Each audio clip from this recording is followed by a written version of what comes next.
Today's topic, near the core of Obamagate and reaching to the very roots of the deep state, can be difficult to grasp. American weapons in the hands of ISIS members, alliances with Mexican cartels, U.S. border agents murdered with guns purchased in the U.S., and licensed firearm sellers jailed and even held in solitary confinement for legally selling rifles. Fast and Furious under Obama and Gunwalker under Bush appear as a bizarre set of coincidences that don't seem to fit together. We see some of the outcomes, but what were the goals and intentions of Fast and Furious and Gunwalker? Was it to put American gun owners in a bad light to justify limiting Second Amendment rights? Was it to put American weapons in the hands of terrorists? Or are these simply some of the top layers of a deep and sinister plan, whose scope can be difficult to perceive? Thanks, Cindy. And we are going deep today, or we're going to not give you a whole lot of detail, but we're going to give you the landscape. And I think that that's what's missing for a lot of people, and eyes begin to glaze over when they hear about Fast and Furious and gun running and border stuff. Eyes glaze over and people think, oh, well, I'm not really concerned about that. Second Amendment rights, yeah, but what's this got to do with my life now? I'm not near the border, and that was a while ago. So what's the deal? Well, here's what's going on. This is a major operation that we're only seeing one layer of, and that's why it's confusing, because it's like you're zoomed in on a tiny detail of a map that only makes sense when you see the whole map. So that's what we're going to do today, is to try to give you a plausible whole map. Now, we haven't seen all the details of the whole map, but we've seen enough to know that it's bigger than what even people on the mainstream media or alternative media are showing you. And there's a lot of truthful people breaking news about Fast and Furious, but even those involved, they don't know beyond what the operation was outside of their own involvement. So we don't have the pieces in actual historical or data form. We've got a fictional narrative that I'm going to present to you that's been around. Now, one of the things that has been around since 2016, and one of the things that people do that are blowing the whistle, if they know the inside plan, they're going to write, and this has been done throughout history, they're going to write fiction that is going to reveal the truth inside of the lie of fiction. It's a Stephen King quote borrowed actually from Albert Camus, and a very famous French existential writer. So that's what has been my biggest clue to the big picture and what helps me make sense of Fast and Furious. And I can't prove it to you, but I can present it to you, and then as you see the pieces and pieces that don't seem to fit and seem outside of there, they're actually going to all start to connect. So that's my test of reality. If I see those pieces connecting, then that confirms the big picture. But I hold the big picture loosely, so I'm going to encourage you to hold the big picture loosely too. And I'll just give you a little bit of information about this book that was written by and ghostwritten. Steven Seagal is the main author, and many people do know that he actually worked for the Sheriff Joe Arpaio, and all the time that Steven Seagal was in movies, it was rumored that he was CIA. Now, immediately people, when they hear he was CIA, they think bad CIA. Well, there are probably more good CIA than there are bad CIA, but there's enough bad guys to make them, really horrible overall. But this story is very, very interesting, and what he does actually, Steven Seagal worked with Sheriff Joe Arpaio in real life in Mariposa County, Arizona, and had a lot of dealings with illegals. So he's got some of the background on how border operations work. And this fictional book came out of that experience and also out of some knowledge about what was going on in the Obama administration at the time that he wrote this book. And there are multiple layers, and gun running is really only the top layer of this. So we'll get into it a little bit more, and I'll read a few excerpts from the book, but I do think that it is just an excellent way to help people see beyond the narrow focus that we usually get.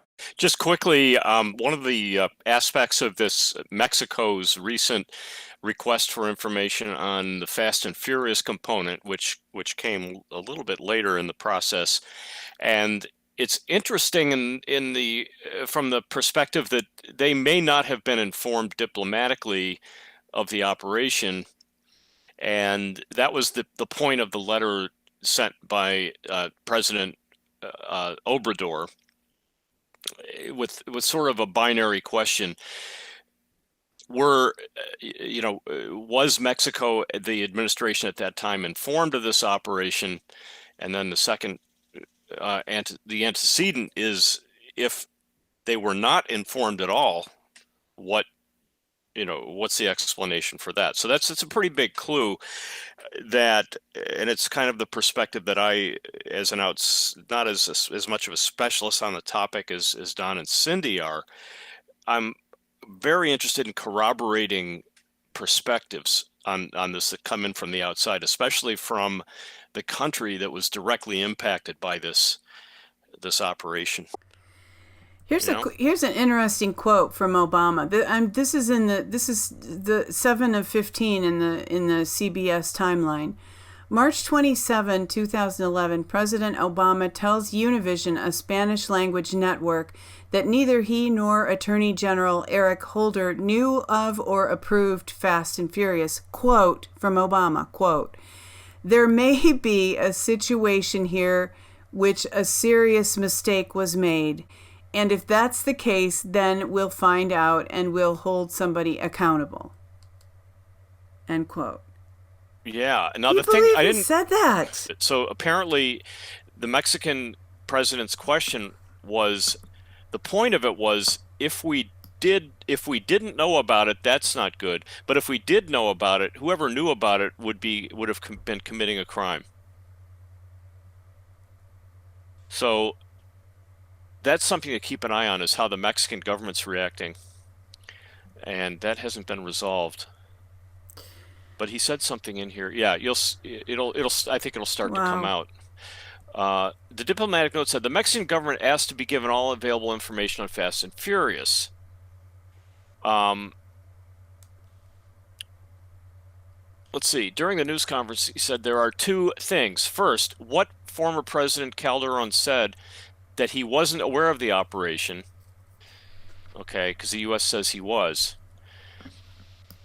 Yeah, President Obrador also mentioned that a recently declassified U.S. report confirms that Mora, a former Attorney General in Mexico, knew about the operation. And this is what he said. So basically it's the kind of thing where either answer is going to be a problem. So it's really significant that they're asking this question, that Mexico is asking this question, and I think Trump will cooperate.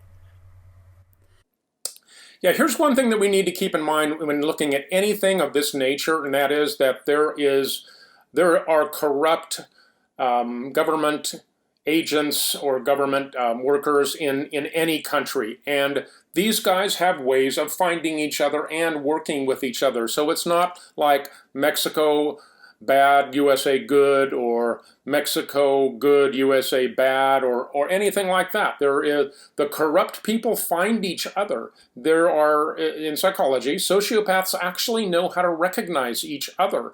They see each other fooling the people, and then they begin to work together because they can recognize they're using the same tactics. And this happens internationally across borders, and that's what we've got going on at the border between the United States and Mexico in this operation. So getting into a little bit of detail here, I'll just read the overview of the book to show you how much this relates. This is the story of an Arizona tribal police officer. So this is the tribal aspect of this is mostly a narrative draw that doesn't really relate too specifically to anything. It's just recognizing, and here's the catch, is that the idea of inherent wisdom within all humans to recognize truth at a primal level. That's what the Native Americans do in this story. And that's what your average American plugged into mainstream media today has lost. So right away in this book, we're finding a way to connect with our primal truth detectors. And that's what the way of the Shadow Wolves is actually about. It's about, the Shadow Wolves are the ones that can recognize the truth. They're the Native American tribal police. They stumble onto one of the biggest cases in the history of the Southwest, and he's a member of an elite group within the Native American communities known as the Shadow Wolves. What comes with this discovery is the uncovering of massive corruption in places where he once had placed his total trust. Shadow Wolves, and of course, if you know Navajo code talkers and all of that, there are very, very patriotic Native Americans that have been in places of service in the United States over a long period of time. And this is an example in a fictional form of these kind of people. Shadow Wolves is based on reality. Both authors have worked with, confronted, and seen the power of the deep state and the manner in which many federal government agencies willfully violate the Constitution and the laws of this land in service to special interests. The 2016 election has, for the first time, made many Americans, citizens aware that the deep state is very real, and the mainstream media is fake news media offering a false narrative designed by the secret intelligence world in service to the special interests. This fight for America's soul is taking place far from Washington, D.C. This is the story of one small group of patriots fighting the good fight. Okay, so that's the intro to the book. So you can see the book is fully deep state aware, and then it gets into the details of what's happening at the border. So any thoughts so far, Cindy? It's good to know that I remember Steven Seagal, I think, being interviewed by Alex Jones about the story. And of course, Alex Jones was one of the very early people, very early on, deeply concerned about Fast and Furious. And Alex's concern was that this operation was intended, and the Gunwalker as well, under the Bush administration, intended to diminish the Second Amendment and cause bad things basically to happen with guns that would, because this operation was putting guns in the hands of people who were effectively criminals. So I remember Alex interviewing Steven Seagal about this book. Right, yeah, and it was primarily billed within the Patriot community or Liberty people, I would say, as being a scandal that affected the Second Amendment, that there was gun trafficking, and that the plan was for the gun running to be blamed on open access to guns in the United States, as there was going to be huge border wars that were going to open up, and the plan was that they were going to show that the guns came from the United States because of the so-called gun show loophole, which doesn't exist. But that's really only the top layer of this. So let me go through a few of the layers, and then we'll read a few of the excerpts from the book to kind of show you how they unpack this thing. And the top layer is really the border, and the border is the mainstream media is selling open borders by highlighting the these are just poor people who need to come to America and they're deserving and we should help them. And that's an excuse for keeping the borders open. Okay, we all know how well the mainstream media did that, but it was obviously, for those whose eyes are beginning to be open, that's pretty transparent at this point. We see that they were doing that. And President Trump made most of his 2016 campaign theme really about building the wall. And that's all about stopping this. And he had to highlight MS-13, who are the illegal gangs that are often trafficked. So he begins to help Americans be less naive about this. Okay, so the layer above that is the trafficking of drugs and the gangs, MS-13. That's that next layer. Then there's the layer of the guns, which is also really part of that same operation that Open Borders helps. Now, we might not realize why is that good. Well, the deep state actually can plan false flags with guns moving across the borders. That enables them to blame the Second Amendment and to crack down. Yeah, okay, so hopefully we understand that now. And then beyond that, most people, and this is one of the first parts in the book, where it talks about that most Americans are not aware of people coming across the border that are other than Mexicans. They're, acronym for other than Mexicans. But all it really takes is a very small percentage of jihadists, or people that are usually Muslim and want to make war against the United States, which has obliterated their homeland in various places. The blowback that Ron Paul talked about so often, and making people mad at us because we destroyed their country, and that's a reason not to go to war over there in the Middle East. Well, that the blowback was actually funneled in through this administration. And in the book, this administration is a character that is a pretty thinly disguised version of Obama. Has a name that isn't really an Anglo name, has an ethnic identity, and he's revealed in the book as being a closet Muslim. So immediately you might say, well, this is just another hit piece on Muslims. Well, step back a little bit and think that maybe the deep state actually wants to have a conflict between religions, or wants to make American Christians feel like they have to be back off and not be too assertive when they're dealing with religions other than Christianity. Well, has been pushed by the media, and it's intended to allow the entrance into the country of all of these Muslims that were ready to conduct jihad on the behalf of their religion, their ideology, and that was intended to happen. And this is why we're fortunate that it didn't get to that level, but that's what this book talks about as really being the goal, is to let in the people that were other than Mexicans that were going to carry out terror attacks in a coordinated fashion. It says, we are going to jam 500 jihadists up America's ass in one night. The hard part is going to be distributing them in a few hours of darkness that we have left. So that's the plan. And then they actually say, and then here's the scenario that plays out in the book, or the planning of the scenario that's foiled. In the book, it's foiled in a manner that's a little different from how it was foiled in real life, but something similar did happen. Here, on the Strip in Las Vegas, remember Las Vegas, folks? Okay, here it is in the book. First thing they mention. I don't think that's a coincidence. On the Strip in Las Vegas, 3 separate groups of well-trained jihadists poised in hotel rooms, ready to strike the 3 casinos at the same time with explosives and automatic rifles. At the same time, then there's the Brooklyn Bridge, and then at the Mall in America, explosives to be blasted into the mind and spirit of Middle America.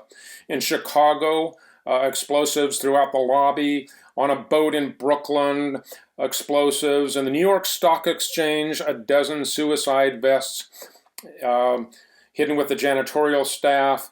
It was all in place. The devastation would begin in Las Vegas and, like a wave, sweep across the country. Okay, so in the book, that is the plan. I do believe that there was something similar of a plan that this would allow these jihadists to infiltrate. And if you have a president that, as in the book, this fictional president is actually orchestrating this and wanted it to happen.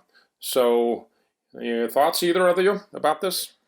Well, I see what I would call function stacking, where you have multiple themes that move in a certain direction, a vector, and the theme underlying either explanation, either the ones that we can see or the one that's being covered in the historical, historical fiction. I think you could, or at least, was it a future? What was the perspective of the author? Was it written theoretically after the event had taken place, or? No, it's written narrative style as things are unfolding. It's real time. Okay, real time. Yeah, okay. In real time in present day America. Yeah.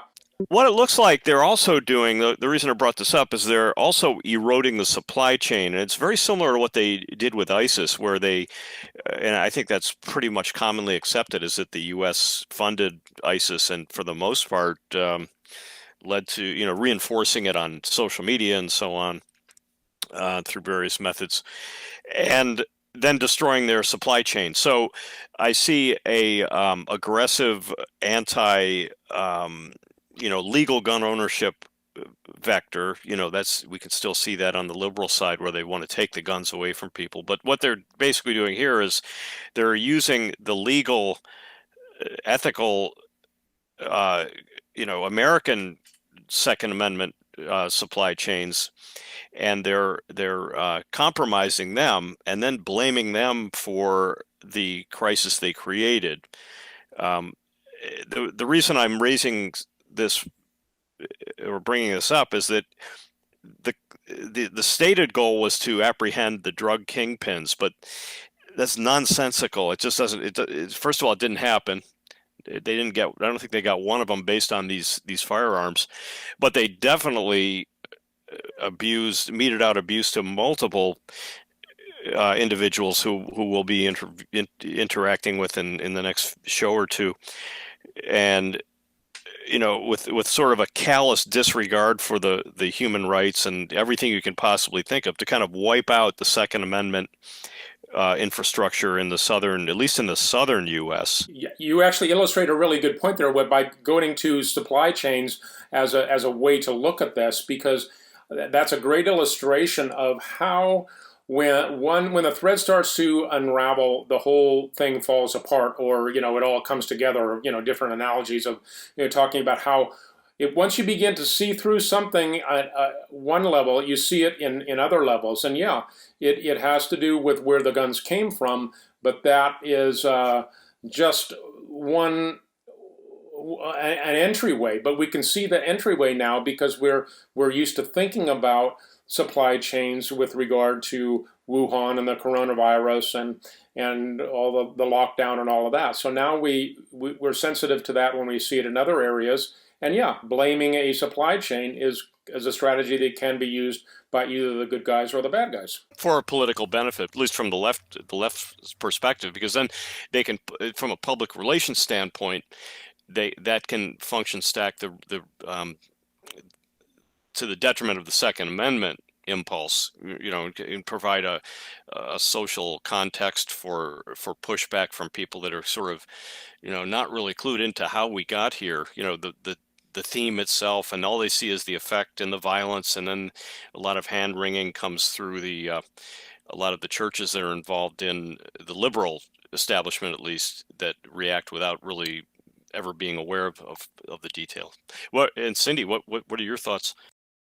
I believe that a portion of what they wanted to do, and again, there are just so many layers of this. It's just a huge onion. But I think that one layer is that these people who initiated this process were hoping to enrage people in Mexico, so that people in Mexico would demand that, and also Mexicans living in the U.S., the Latino population would demand that the U.S. Second Amendment rights be put to an end.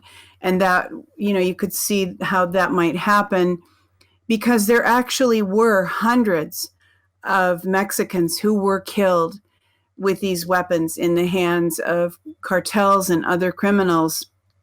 So, being that Mexicans can't buy guns, so these U.S. guns went there, and people died, and there probably was some outrage, and I think there is justified outrage, which the Mexican president is now appropriately expressing, not against the Second Amendment of the United States, but about these people who orchestrated this, knowing that innocent Mexicans would be killed. And I have never been, I've only been across the border once, but I've heard that border towns are much more dangerous than they used to be, and partly due to these weapons that were released into the hands of criminals down there.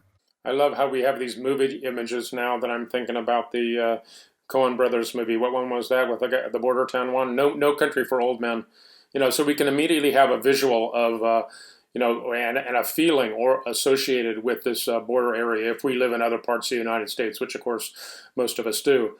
So we know how dangerous it's become, and this is just another example of the deep state or corrupt government, whatever you want to call it, strategy of controlling the people through fear of automatic weapons, so that we can control the people, so that we can, take away the liberties and control them all the more.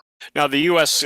Firearms industry is second to none in the world. It's really pretty astounding, the level of quality and volume, and the names are pretty familiar to most of us, even if it'll be familiar to anyone, even if you don't own any firearms. But Remington, Sturm Ruger, Mossberg, Browning, Colt, Savage, Springfield, Smith & Wesson, Winchester.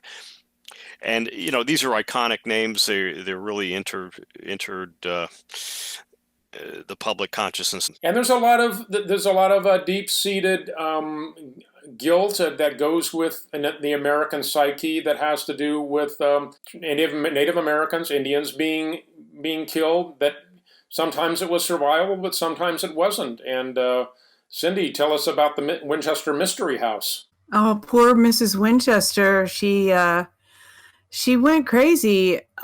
She became so obsessed with the thought of all the people who had been killed with Winchester rifles that she believed that she was being haunted and by those people who had been killed. And she didn't give her fortune to charity, which so you would think that maybe somebody in that situation might do, in order to release that karma, if it was indeed negative karma related to that. But instead, she had the idea that if she could, I think a medium or somebody told her that if she would constantly keep adding rooms to her house, she would be able to be free from being haunted. So we've toured the Winchester Mansion before, and it's just this huge rambling house that just has room after room after room, and a lot of the rooms weren't even used for anything, don't even make sense. Stairways to nowhere and stuff like that. This is a difficult tightrope to walk in some respects, between having Second Amendment rights and abusing, actually murdering people, and using firearms in ways that are really, I'll just say, psychopathic and sociopathic. I think I fully am convinced that we need the Second Amendment, that it's essential to our liberties. We see how important Second Amendment rights are because of how aggressively the people who want to control society try to take them away from us. Absolutely. And a lot of these people like our friend who was caught in Fast and Furious that we'll have on the show later next week or soon after, that they had no idea what they were caught in the middle of. They were just trying to be a part of an American culture of individual liberty and the right to self-defense, and being a part of that. They were the unwitting victims of a sting operation that was intended to demonize them and swing public opinion towards gun control. And again, that was only one level of this thing, but I want to read the very end of the book, a little segment of it, that it tells you, and it's so similar to where we are today. I just love it. And at the end of this operation, when it gets rolled up, and there's not, I don't think, maybe there is one reporter that in real life, if I had to name one reporter in the story for today's actual events, it would be Cheryl Atkinson, who was going to interview our friend Ian Garland, but ended up not being able to because she was denied that access. But she did excellent reporting on all of that. And now we're looking at it in the rearview mirror, and things look pretty good. And here it is from the book, from The Way of the Shadow Wolves at the conclusion.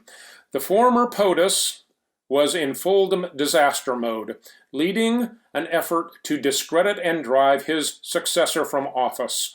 Fully funded by a multi-billionaire outside the country, rioters were being recruited and paid for by this cabal and were waging war against the Constitution and the will of the American people. Oh my gosh, does that sound like reality or what? This is truth inside a lie, folks. This is just a fun reading to see it all. If you're having trouble seeing Fast and Furious, read this book. This is great.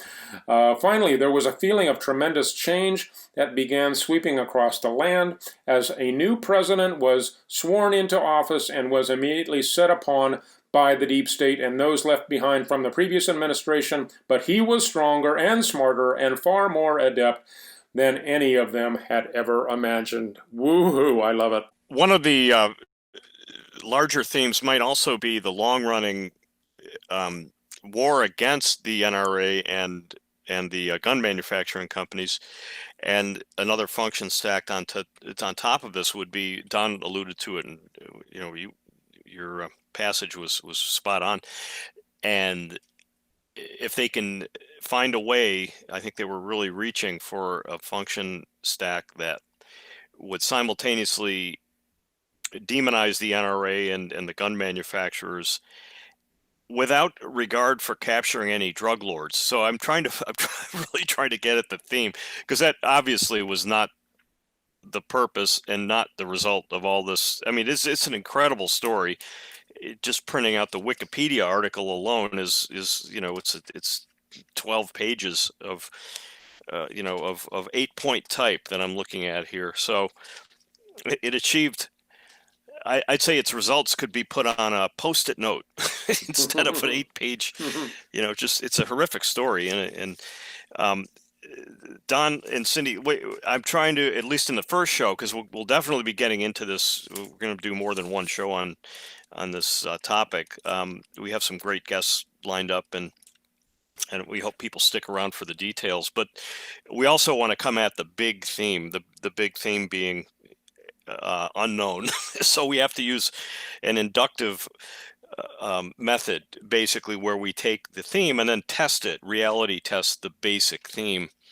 And it's not, it's tough. It's tough in any science to, you either form a deductive conclusion, or in the absence of evidence, which is usually how the deep state works, is they'll keep the evidence hidden, and then they leave us kind of swinging out there in the breeze with the inductive method, which they then call a conspiracy theory. Yeah. To use a current example, I cannot believe now that the minions of the deep state are coming after me personally on Twitter. What's the current hot topic?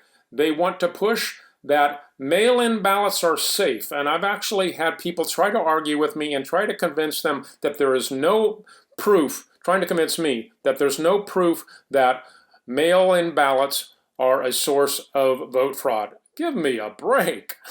Well, this is and we'll delve into the psychology of the MBTI side, the dichotomy between sensing and intuition, and it's a really clever strategy, and I know they thought this through. Carl Jung was no stranger to international intrigue. Certainly, he was a contractor for the CIA in World War II and a little bit beyond that. So he knew this really well and probably was able to explain it better than I could. But certainly, the idea is to unplug the function of human intuition, and some people will call that gaslighting. And it's basically where you take the common sense version, and you just drive that home, and you unplug the person's ability to to use their imagination, usually by using a social shaming technique of one sort or another.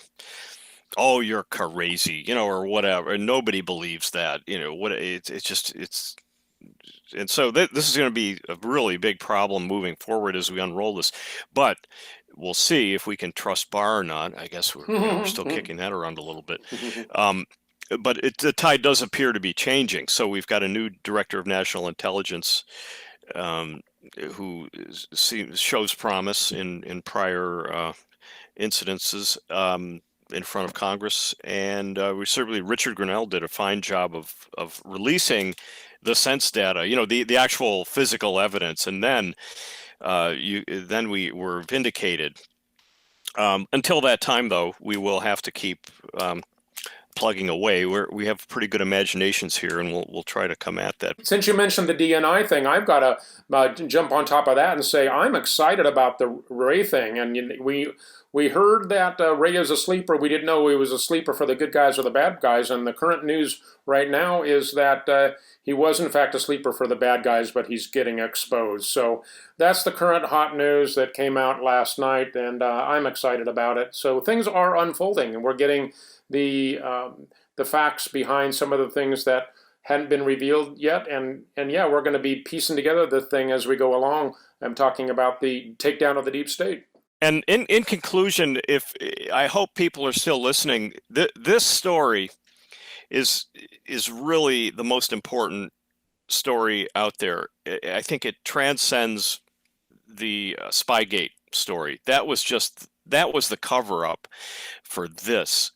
And when I say this, I'm the organized multi-administration effort to subvert the Constitution and just about every law you can possibly imagine. Well, yeah, you got to ask, okay, they were spying on President Trump. What were they trying? What were the crimes that they were trying to prevent him from getting into office or getting him out of office? They were spying on him to try to get some pretext on which to remove him from office, prevent him from being president, and then remove him from office. But they were obviously doing that because there was some pretty dark stuff that was hidden. Okay, so now we're tapping into that. This is the beginning of unveiling Obamagate, and the Fast and Furious is right there. Right. I'd even go so far as to say that President Trump, this is not to cast aspersions on President Trump, but the anti-Trump movement is a diversion, and it focuses the followers of the liberal agenda. It focuses them on the hatred of this individual and diverts their attention away from the deeper themes that are being unraveled here. Absolutely. And I think if people stay with this story, and again, it reaches back into the Bush administration, and it started in I think the first iteration was Operation Wide Receiver, and that began in 2006. President Obama hadn't even announced his candidacy at that point, I don't think. Yeah, what throws everybody is that people want to blame Democrats or Republicans. The deep state, I think we all are beginning to suspect now, is within both major parties, and it isn't one party versus the other. That's just the facade.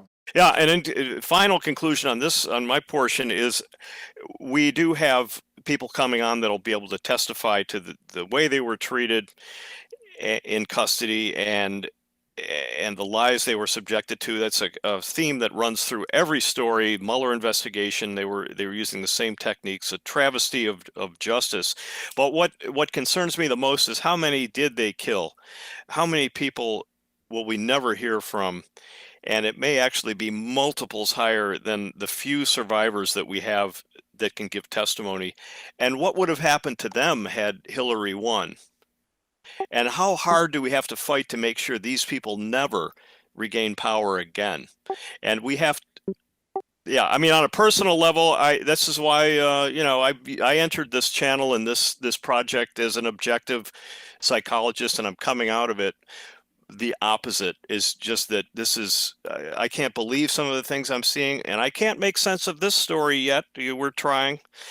Some of us will be better than others at getting through it, but I hope people double down and really pay attention to this story and convey it in their social circles as effectively as they can. Even if you only influence 1 or 2 or 3 people, you're still doing your duty as an American, and it's a duty to be to whether you want to call yourself a patriot or whatever you want to call yourself, it doesn't matter. It's an ethical necessity that we never let our country go down this path, because we almost lost this country. We came very, very close had Hillary won. Yes, and we are really front row seats of the making of history, and the more you know, the more you can help. And that's why we encourage you all to get involved, get plugged in, understand things. And we hope today we've given you one possible way to look at the big picture and to not get lost in the details. And a word of caution when we have our guests coming up in the future, don't expect that they're going to know the big picture, because the people oftentimes that are immersed in the midst of the struggle, they know the details of that struggle and they've been personally impacted of it, but sometimes they can't see the big picture. So it's actually, what's happening in America is remarkable, because the American people are now beginning to see the big picture that oftentimes people that were involved in a portion of the corruption, either on the good side or the bad side, they don't see the big picture, but it's only you and me and all of us as Americans, and of course this is happening worldwide in different degrees in other countries, but that we're the ones that put the pieces together and see the big picture, because as we've learned, the media isn't going to do it for you. And I would like to conclude by stating what both of you touched on, that whatever the intentions were of the Bush administration, the Obama administration, real Americans died. And we know that Brian Terry, the Border Patrol agent, was killed as a result of Fast and Furious. There were hundreds of people in Mexico who were killed. One of the weapons, and we might get into this more deeply at some point, one of the weapons traced back to Fast and Furious was used by ISIS in the Paris terror attack. And so the echoes of this resound with human misery. And that human misery was caused as a direct result of what the Bush administration did and what the Obama administration did. And we can look at Obamagate from a lot of different perspectives. There were, some people say 18 scandals, some people say 29 scandals under Obama. And one that many of us are aware of is the IRS scandal. And we personally have friends who lost their house due to that, the IRS targeting them. We all know, many conservatives know people who did suffer as a result of some of these other Obamagate scandals. But as far as I'm aware, Fast and Furious is the one in which we can readily see that innocent people were killed. And as both Ken and Don have alluded to, we are planning next week to interview 2 gentlemen who were jailed, innocent firearms dealers who were jailed and very badly treated as a part of Fast and Furious. So we hope that this has given some insight. We realize it's complex, layered, subtle, but it is obvious both that there was an evil plan and that people suffered as a result of that evil plan. and they did not achieve their ends. So we do thank you for joining us, and we hope that you have perhaps gained some insight. If you have enjoyed this episode, we ask that you would click like. We hope that you might see to sharing this link and subscribing to us on BitChute, subscribing to us on YouTube, following us on Twitter, and if you have a moment, please visit our website. Once again, thanks for joining us, and until next time, take care.